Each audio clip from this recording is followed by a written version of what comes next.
हे तुमचं आपल्या लोकप्रिय यूट्यूब चॅनलवरती एक आनंदाची बातमी येत आहे। शेतकऱ्यांसाठी महत्त्वाची बातमी आहे। खरीप हंगामातील जो पीक विमा आहे, केंद्र सरकारची अतिरिक्त मदत आता शेतकऱ्यांना मिळणार असल्याची माहिती समोर आली आहे। एकंदरीत पाहिलं तर शेतकऱ्यांना महत्त्वाचे असे अपडेट या व्हिडिओच्या माध्यमातून आपण देण्याचा प्रयत्न करूया। अतिरिक्त केंद्र सरकारची मदत ही शेतकऱ्यांना जाहीर पीक विमा थेट शेतकरी बांधवांच्या खात्यावरती आता येणार असल्याची माहिती समोर आलेली आहे। आता सर्वात मोठी बातमी आपण योजना कॉर लोकप्रिय यूट्यूब चॅनलवरती पाहत आहात। या संदर्भात आपण संपूर्ण माहिती देण्याचा प्रामाणिकपणे प्रयत्न करूया। चला त्या व्हिडिओला सुरुवात करण्यापूर्वी पुन्हा एकदा विनंती आहे, या यूट्यूब चॅनलला सबस्क्राइब केले नसेल तर सबस्क्राइब करून बेल आयकॉनला फक्त ऑल प्रेस करा।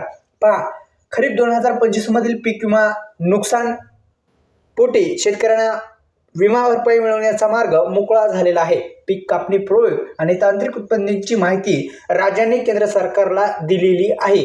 हे महत्त्वाचं आहे।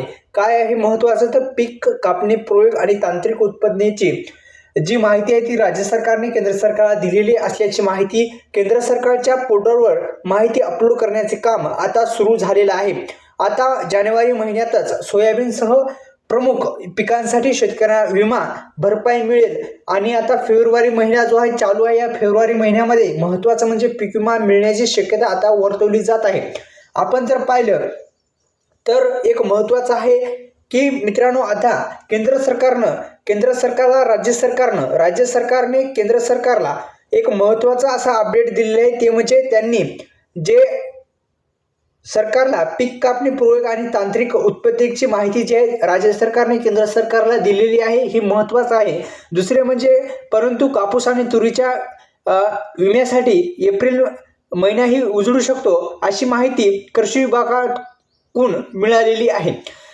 आता पीक विमा सोयाबीन पिकातील जी माहिती आहे ती देण्यात आली आहे, परंतु जो कापूस आणि तुरीच्या विम्यासाठी जो एप्रिल महिना आहे, एप्रिल महिना पण उजळू शकतो अशी शक्यता वर्तवली जात आहे। तर अशी महत्त्वपूर्ण अशी माहिती होती। व्हिडिओला लाईक करा, चॅनलला जर सबस्क्राईब केले असेल तर ते पण करून घ्या।